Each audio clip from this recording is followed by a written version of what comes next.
Unchecked immigration from Africa and the Middle East is a growing problem for all of Europe, but in Sweden, the problem is even worse.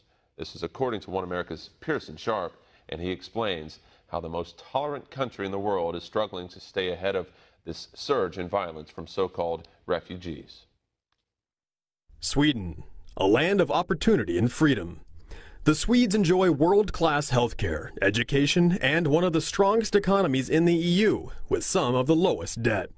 Swedish cities are also some of the safest in the world, and residents can walk home at night without fear of rape or being attacked. Sadly, though, all of that is changing. Sweden's once peaceful population is under assault as migrants from the Middle East pour into the Scandinavian haven by the hundreds of thousands. Crime in the country has skyrocketed as Muslim immigrants gather in the large cities and suburbs, creating areas where residents and even police are afraid to go. Once unheard of, grenade attacks are now constant threats to those living near these refugee centers. In January of 2018, a man in his 60s was killed and a 45-year-old woman was injured when a migrant tossed a grenade into a metro station in Stockholm. Rival gangs from Somalia are frequent culprits, and a few weeks later in the western city of Gothenburg, a hand grenade was thrown inside a house while 7 people were at home. Gang violence in the same city also claimed the life of a 4-year-old girl who was killed when a car bomb exploded.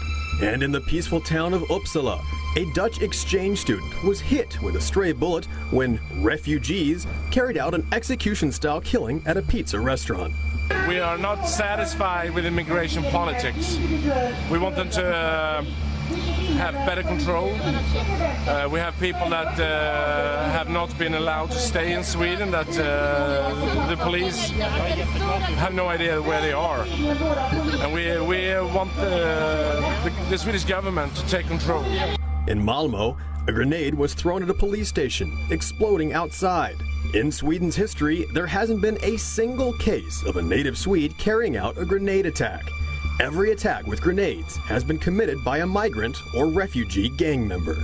And yet police in Sweden are forbidden from reporting the ethnicity or background of criminals. And so targeting the problem, immigrants from Africa and the Middle East, remains impossible. The media helps referring to no-go zones as go-go zones. However, police and fire departments know better. In Uppsala, migrants torched some 50 cars in November of 2017. But despite repeated calls for help from residents, firefighters weren't able to enter the area for over 3 hours. When they finally arrived, they had to be escorted by heavily armed police using riot gear and machine guns. Continuing Sweden's trend of ignoring its migrant problem, Deputy Prime Minister Isabella Löfven downplays the growing problems with rape and violence, instead promoting the world's first feminist government. But can feminists continue defending these migrants when over 90% of Sweden's gang rapists are foreigners and so-called refugees? Meaning, if there were no migrants in Sweden, cases of violent rape would drop by more than 90%. Have to stop the immigration because otherwise we will have a Sweden there where there are no Swedes, because it comes so much people and we don't breed enough Swedish people ourselves, so in maybe 20-30 years or something we will be a minority in our own country. Professor of Criminal Law at Stockholm University, Christian Diesen, says that cultural factors play a role. He says African and Middle Eastern migrants often have an inherent hatred for women and view them simply as sexual objects for their own enjoyment. This is clear in the case of Smaliar Hassan, a 30-year-old man from Somalia and convicted rapist who claimed that raping Swedish girls was his God-given right. After being convicted of rape and numerous sexual offenses since 2010, instead of being deported, the Swedish government astonishingly decided to grant him permanent residency. In January of 2018, he attacked numerous female employees at a psychiatric hospital in Vaxio, declaring that Swedish women are good for just one thing. But politicians are doubling down on these permissive policies with a massive 54,000 square foot mosque now under construction in the heart of Stockholm. Migrants enjoy complete religious freedom in Sweden, but residents say the migrants are intolerant of other religions and should be given the same rights they give to Christians in their own countries. It's also Middle East and Africa that is always overrepresented when it comes to violent crimes. And my guess is that it's the same kind of groups that today are rioting around Stockholm. Even many of the migrants themselves say the unchecked immigration in Sweden is a problem.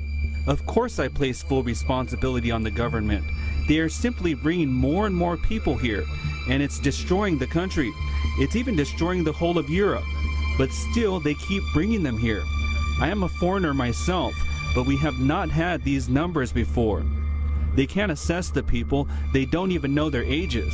The problem is compounded by the growing number of migrant and Muslim-friendly leaders in the government who have launched an international effort to dismiss the rise in crime with media and state-funded PR campaigns.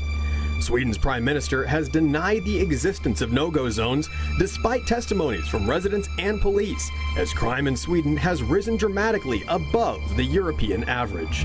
Police have no support either, as Peter Springer, a Swedish police officer, is being investigated after claiming that, in his experience, most crime in Sweden is committed by immigrants.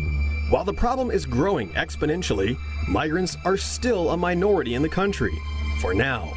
But as hundreds of thousands of refugees continue to bring violence to Sweden's shores, it's not clear how long it will be before native Swedes are forced to seek asylum from these asylum seekers.